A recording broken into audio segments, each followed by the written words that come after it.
কাফেররা নিজ দিকে তাকালি ধরা, ইয়া রাসূলুল্লাহ ইয়া হাবিবাল্লাহ, ধরা তো পড়ে যাব, কাফেররা যদি এই দিক তাকায়। আল্লাহ হাবিব কুরআন কারিমে হযরত আবু বকরকে যে জবাব দিলেন, আল্লাহ কুরআনে সেটা কোট করলেন। আল্লাহ হাবিব তখন বললেন, লা তাহজান ইন্নাল্লাহা মা'ানা। আবু বকর সে তার সাথীকে বলল, লা তাহজান, ভয় পেও না, আল্লাহ আমাদের সাথে আছেন। আল্লাহ কুরআনের সূরা লাইলের গোটা সূরাতে আল্লাহ আবু বকরের শানে নাযিল করেছেন। ইবনে আসাকির তার ইতিহাস গ্রন্থে লিখেছেন, আবু বকর যেই দিন ইসলাম গ্রহণ করেছিলেন সেই দিন আবু বকর ছিলেন 40,000 দিরহামের মালিক। আরবে ধনাঢ্য গরিব পার্সন ছিলেন তিনি, পয়সার অভাব ছিল না তার, ইন্টারন্যাশনাল বিজনেসম্যান ছিলেন তিনি। সেই সিরিয়া, মিশর, দামেস্কের বাজারে গিয়ে ব্যবসা করতেন। এমন এক ধনাঢ্য মানুষ ইসলাম গ্রহণ করে ফেললেন। কোনো ভিতরে কোনো তার দ্বিধাদ্বন্দ্ব নেই, সন্দেহ নেই। আল্লাহ রাসূল দাওয়াত দিলেন, তিনি ঈমান আনলেন।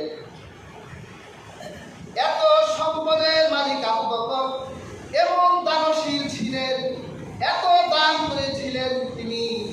বেয়ার হাজরিন, হযরত আল্লাহর হাবিব বলেছেন, আমি হযরত আবু বকরের সম্পদে যে উপকার পেয়েছি অন্য কারো সম্পদে এত উপকার পাই নাই। আবু বকরের সম্পদে যে উপকার পেয়েছি, সব দুঃখের দ্বারা আবু বকর আমার পাশে অর্থ দিয়ে সহযোগিতা করেছেন। মা আয়েশা বলেন, 7 জন গোলামকে তিনি আযাদ করেছিলেন, যে 7 জন গোলামের মালিক খুব অত্যাচার করত দিন গ্রহণের জন্য।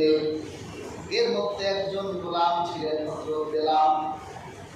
হযরত আবু বকরের পয়সায় হযরত বেলাল গোলামের জিন্দেগি থেকে বেঁচে গিয়েছে। সেই ইথিওপিয়া, আফ্রিকার দেশ, ওই সময় হাবশি বলা হতো। এই কালো বেলাল, চেহারাটা তার কালো, শরীরের রং তার কালো, চেহারায় কোনো সৌন্দর্য ছিল না। যখন তিনি ঈমান আনলেন, তার মালিকের নাম ছিল উমাইয়া ইবনে খালাফ, মুনাফিকদের নেতা। এই উমাইয়া ইবনে খালাফ যখন শুনলেন হযরত বেলালের মুখ দিয়ে কালিমার শব্দ বের হয়, তাওহীদের প্রাণ পাওয়া যায়, বেলালের মুখে আল্লাহ শব্দ। কি রে বেলাল, সবের দিন পাল্টাইনি। হযরত বেলাল বলে, আমি আল্লাহর হাবিবের শব্দ দিন গ্রহণ করেছি, দিন বাদ দিয়েছি। এত বড় সাহস তোর, তুই আমার গোলাম, আমারটা খাস, আমার ঘরে ঘুমাসি, আর আমার দেবতাদের বেইজ্জতি করে মুহাম্মদুর রাসূলুল্লাহ তাওহীদে বিশ্বাস এনেছিস, খবর আছে। বেলালকে এমন নির্যাতন করা হলো, বেয়ার হাজিরিন, বেলালকে ঘোড়ার পায়ের সাথে বেঁধে এরপর ঘোড়া চালিয়ে দেওয়া হতো। সেই ঘোড়া মরুভূমির পাথরের উপর দৌড়াতো, আর পাথরের সাথে ঘষা লেগে লেগে হযরত বেলালের কালো চামড়া থেকে রক্তগুলো সেই মরুভূমির পাথরের সাথে লেগে থাকতো। কিরে বেলাল, কেমন লাগে ইমান দেখ। বেলালের ইমান তো আমাদের ইমানের মতো না। বেলাল মুখ থেকে আহাদ আহাদ আহাদ, আল্লাহ এক, আল্লাহ এক, আল্লাহ এক, একটা মুহূর্তের জন্য বেলাল থামায় না। কিরে বেলাল, তারপরেও কি আহাদ কর মুখ দিয়ে বন্ধ হবে না? ঠিক আছে, ওই যে আরবের মরুভূমি, যখন সূর্যের আলোগুলো মরুভূমির উপর পড়ে কয়লা অন্ধকার হয়ে যায়, সেই মরুভূমির ভিতর বেলালকে শোয়ায় দিয়ে বেলালের বুকের উপর ভারী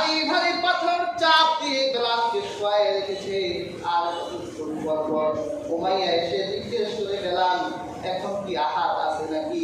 হযরত বেলাল বলে, আহাদ আহাদ আহাদ, এখনো আমার ভিতরে আহাদ আছে, যতদিন জীবন থাকবে ততদিন আহাদ থাকবে। সুবহানাল্লাহ। হযরত আবু বকর পাশ দিয়ে গেলে কার কণ্ঠে যেন আহাদ শব্দ শুনে হযরত বেলাল দেখে আহাদের মধ্যে তাওহীদের ঘ্রাণ। কে রে এই বাগানের ভিতরে আহাদ আহাদ করো? হযরত বেলাল বাগানের ভিতর ঢুকে দেখে তার বন্ধু ব্যবসায়ী পার্টনার উমাইয়া ইবনে আসলামের গোলাম বেলাল। এই বেলালের শরীর থেকে রক্ত ঝরছে।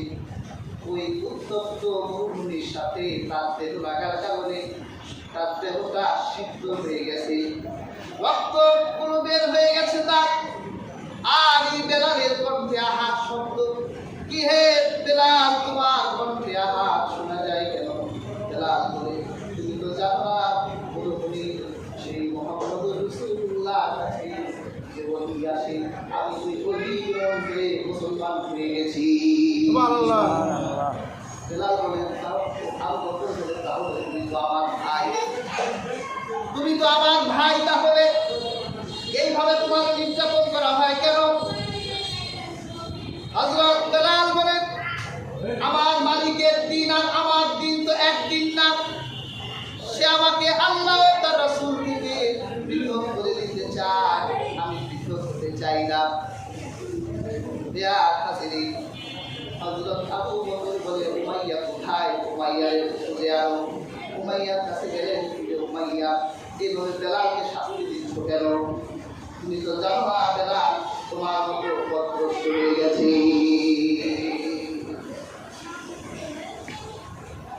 ওরে উমাইয়া, এইভাবে গোলামকে কষ্ট দিও না। আল্লাহর হাবিবের কাছে গিয়ে বলে, ইয়া রাসূলুল্লাহ, আপনার একজন আসে উমাইয়ার বাগানে আহাদ আহাদ করে। আল্লাহর হাবিব বলে, আবু বকর, তুমি কি আমার এই গোলামটা এনে দিতে পারো?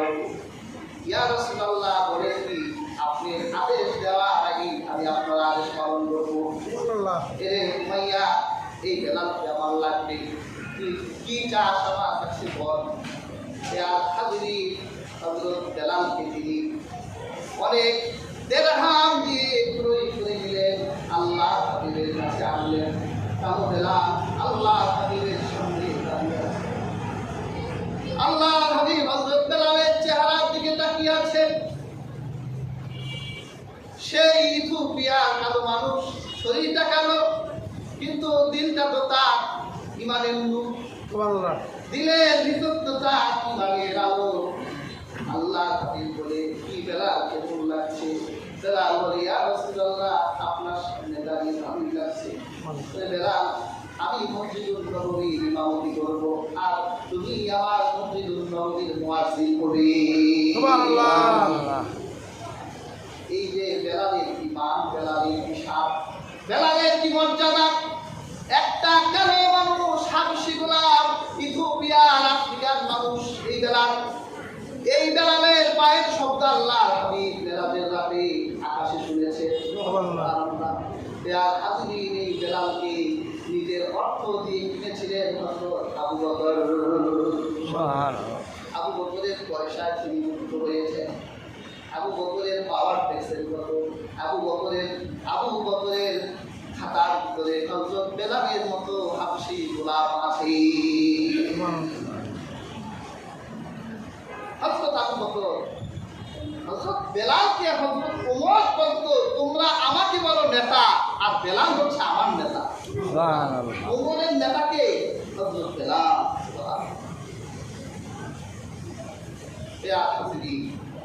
হযরত আবু বকর যেই ইসলাম গ্রহণ করেছিলেন, ওই সময় তার সম্পদ ছিল 40,000 দিরহাম। আর যেই দিন সে ইন্তেকাল করলেন, তারপরে তখন একটা দিরহামও ছিল না। এই জন্য আমার নবী বলেছে, আমি হযরত আবু বকরের সম্পদ দিয়ে যত উপকার পেয়েছি, আমি কারো সম্পদে এত উপকার পাইনি। সুবহানাল্লাহ। হিজরতের রাতে আমার নবীর সাথী তো ছিলেন হযরত আবু বকর, সব জায়গার সাথী ছিলেন। আবু বকরের বাবা জীবিত ছিলেন তখন আবু কুহাফা। এই আবু বকরের বাবা তখন অন্ধ হয়ে গিয়েছিলেন। আবু বকরের মেয়েকে বলে, তখন ঈমান আনে নাই আবু বকরের আব্বা। আবু বকরের মেয়েকে নাতিকে ডাক দিয়ে বলে, দেখ তোর আব্বা কেমন পাগল, একটা মোহাম্মদের পিছনে ঘুরে ঘুরে সম্পদগুলো সব নষ্ট করে দিল। আসলে কি নষ্ট করেছে? নষ্ট তো করে নাই, কাপের তো বুঝে না। দেখ তোর আব্বা তো সম্পদের মালিক ছিল, এখন তোর আব্বার ঘরের ভিতরে একটা পয়সাও নাই। আবু বকরের মেয়ে দাদাই তো চোখে দেখে না, ওই যে মাটির ছোট ছোট টুকরাগুলো ভেঙে বড় একটা বস্তা বানাইয়া দাদার কাছে আছে। দাদা এই যে বস্তা দেখে হাত দিয়ে ধরে এখনো পর্যন্ত আমাদের সম্পদ ফুরাই যায় নাই, এখনো ফুরিয়ে যায় না এই সম্পদ। আবু বকরের দেখ দীক্ষা, এটা বর্ণনা করার ভাষায় পৃথিবীর কোনো মুখে চলতে হয় না। ইসলামের জন্য এত স্যাক্রিফাইস করেছে, এত শত তিনি ইসলামের জন্য করেছে। আল্লাহর হাবিব বদরের যুদ্ধে রাসূলুল্লাহকে নিরাপত্তা দেওয়ার জন্য সাহাবীরা বসলেন যে আল্লাহর হাবিবের জন্য বদরে ছাউনি তৈরি করা হয়েছে। কোন কোন সাহাবী রাসূলুল্লাহ পাহারায় থাকতেন? কোন সাহাবীর সাহস হয় না, আর সাহস কি করেই করবে যদি একটা আঘাত রাসূলুল্লাহর গায়ে লাগে? কিয়ামতের দিন আল্লাহর কাছে কি জবাব দিব? এই ভয়ে কেউ রাসূলুল্লাহ পাহারায় আসে না। হযরত বেলাল, হযরত আবু বকর নাঙ্গা তলোয়ার নিয়ে রাসূলুল্লাহর পাশে দাঁড়িয়ে গেছে। যাও যাও, আমি যতক্ষণ পর্যন্ত জীবিত আছি আমার রাসূলের গায়ে একটা তীরও লাগবে না। এই ছিল আবু বকর চরিত্র, মহত্ব। তিনি এত মহান ছিলেন যা বর্ণনা করার ভাষা পৃথিবীর সামনে। এত হক ছিলেন তিনি, এত সৎ ছিলেন তিনি। বেয়াহাজির তার ভিতরে এত আদালত আর ইনসাফ ছিল। হাদিসের কিতাবে, ইতিহাসের কিতাব খুঁজলে আপনি ভুরি ভুরি ফজিলত তার পাবেন। তিনি যখন খেলাফতের মস্তক